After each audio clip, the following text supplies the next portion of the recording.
Walk us through the story. Tell us about how hip-hop culture happened and how it differs across America's cities today.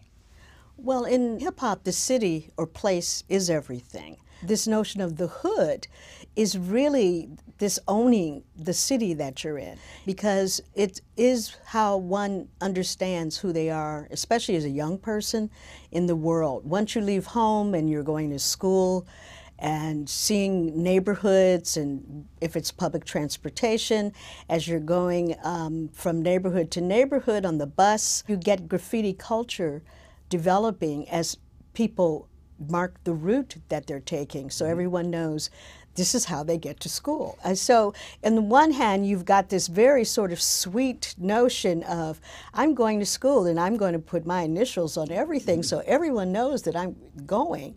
And you have this notion of vandalism underneath all of that. And the pride when someone says, I saw your initials. And it's sort of claiming the city that you're in. And the neighborhood then It's a way of ownership. It's a way of... Exactly, exactly. And it's the actual love of the city as defined by the neighborhood that you're in. And so you want to be able to name every street in your neighborhood.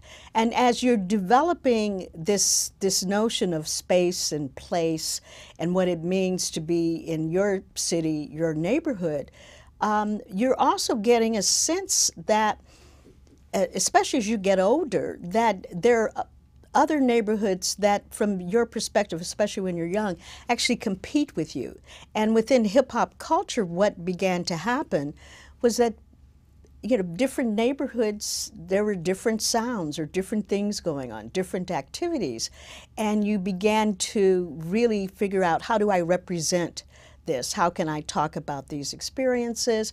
How can I actually make sure that everyone knows that Queens is in the house, and Brooklyn's in the house, and the Bronx is in the house, and all those other things, and how you begin to actually develop this concept as part of play, actually, and it's fun, and it's what kids do, and then at a certain point, it becomes more than that, and you see this constant need and desire to keep creating, and so creativity becomes absolutely necessary.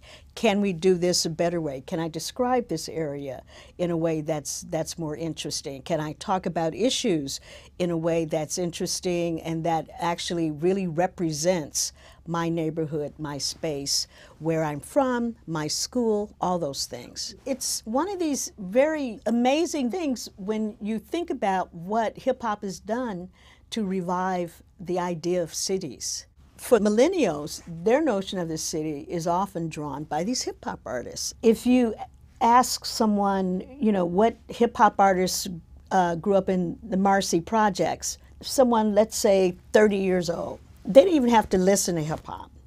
They will tell you it's Jay-Z, okay? There's just no question that that's going to happen because they listen to Jay-Z. You know, I grew up in New York City, and I don't think I heard of Hollis, Queens. Exactly. And so the idea of what you know most about a city, name a street, suddenly that has changed.